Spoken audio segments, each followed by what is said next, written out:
This is about the First Amendment.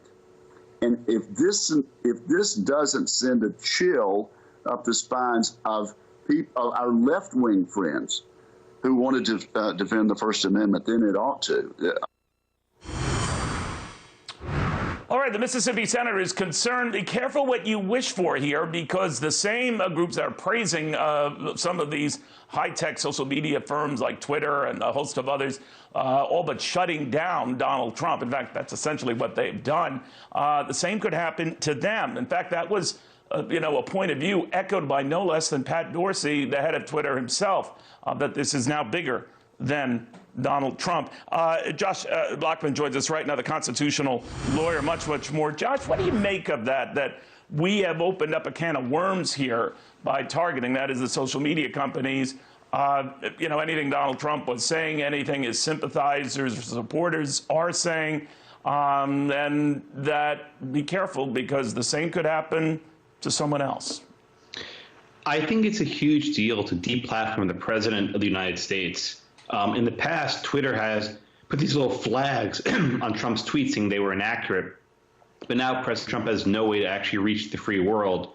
Many other world leaders who are far more oppressive in Iran and Saudi Arabia and China still have their Twitter accounts active. But in the United States, the president has no way of communicating on social media. All right. I was mentioning Jack Dorsey. I think I said Pat Dorsey. I was thinking about an old contributor to this fine network. But let me ask you a little bit about the position he's in right now. And Twitter, more to the point, is in. Because a lot of criticism has come that they were countenancing all of this violent talk before and now shutting it down, that there got to be ramifications for that. Right. So I think you have to look at this in two ways. One, can the government require these sort of tech companies to keep counts alive, right? That's the first angle. The second angle is what happens if these tech companies host posts that are perhaps leading to violence, which is, I think, what triggered it. Dorsey concluded that Trump's tweets led to the violence at the Capitol. And I think Twitter might have been afraid, perhaps reasonably, that Twitter could be held accountable for hosting this sort of incendiary speech. So it's a double-edged sword. If you require these companies to keep counts alive, then you perhaps have to immunize them from the risk of that post. If you want to take away their immunity, they're more likely to delete accounts they find that are risky. So it's two-faceted. A lot of people think there's an agenda to go after conservative thought. Sometimes I think that we overanalyze these things, Josh. I think a lot of them are afraid of getting sued, and the better part of valor is remove this kind of talk than risk getting sued. But leaving that aside, it's easy for me to see examples of where conservative points of view were shut down, whether or not they're violent, versus very little of that on the other side of the ledger. What do you make of that?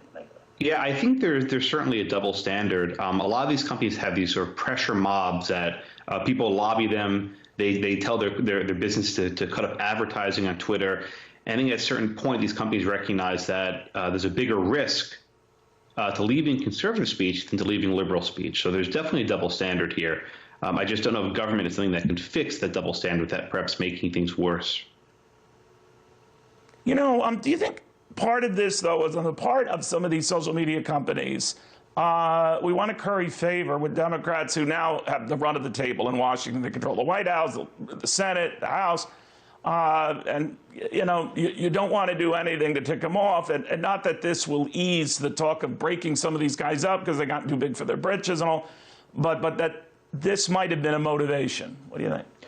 Oh, yeah, I think the world is turning. I expected them to shut down Trump's Twitter on January 20th. They did it about 10 days earlier with the recent events in D.C. They recognize that these companies, these big tech companies, will be regulated by the Democrats now. And I suspect they're going to move their agenda to be more favorable to what that legislation would look like. Josh, where does the president go to get the word out? It's one thing as president, you can put out a video and the world can see it. But how do you cut through a social media world that's preventing you from getting through? Trump's tweets always made me insane whenever they would pop up my phone. Oh, my God, he tweeted. But at least I knew what he was thinking. I knew what was on his mind, and he was fairly clear, and he told people what he was thinking. Now we have no idea what he's thinking, and that's actually perhaps more problematic. When you shut people down on Twitter, whether Trump or someone else, they go quiet. and they go back channel, and then we don't know what they're thinking, and that might actually end up being more dangerous. Who knows? Maybe at some point he can apply to reactivate his account. He can't use Parler. That was shut down as well. So really, Trump has no way. I think even Trump tried using other social media accounts, and those were just deactivated. Every single Twitter account was shut down he tried to use. So he's truly not been able to access social media since January 10th or so.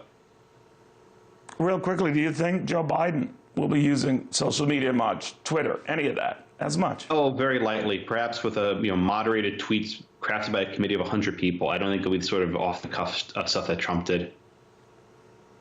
Okay, you're probably right about that. Josh Blackman, constitutional lawyer, thank you very, very much. All right,